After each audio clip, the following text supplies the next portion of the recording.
ભાવનગરના તળાજા પિથલપુર ગામે અગમ્ય કારણોસર બે પક્ષો વચ્ચે મારામારીનો બનાવ સામે આવ્યો છે।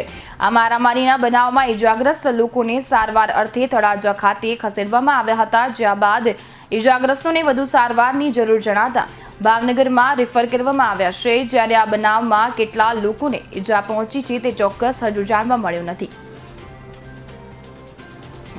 જીઆરડીમાં નોકરી કરું છું અને મસ્તરામ ધારા છે ને યાત્રાધામ ત્યાં મારો આજે પોઈન્ટ હતો।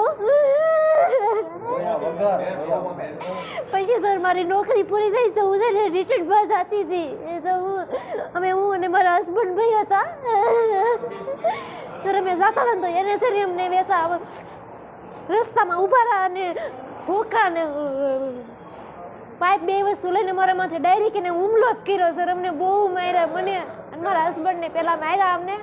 ઠાપા ગોરધનભાઈ ખેલુભાઈ અને ઠાપા અંકિતભાઈ ગોરધનભાઈ, ઠાપા જીયાબેન ગોરધનભાઈ સર એ આખું ઘર હતું, આખો પરિવાર હતો, 6-7 જણા સર અમને બહુ માર્યા। અને સર અમારે એક જૂની દાવતે કેસ હાલે છે, 4 જણાને માર્યા સર। એક મારો ભાઈ છે, મારા પપ્પાને તો સર એને બહુ માર્યા, કેમ ઢોરની ઘોડે માર્યા અને મારા પપ્પાને, અને અવારનવાર અમને બહુ ધમકી આપે છે અને બહુ મારે સર। અમારા માથે બહુ ત્રાસ છે સર। જો આની આગળ કોઈ પગલાં નહીં લઈને તો મારા આખા પરિવારને સુસાઇડ કરવાનો વારો આવશે સર।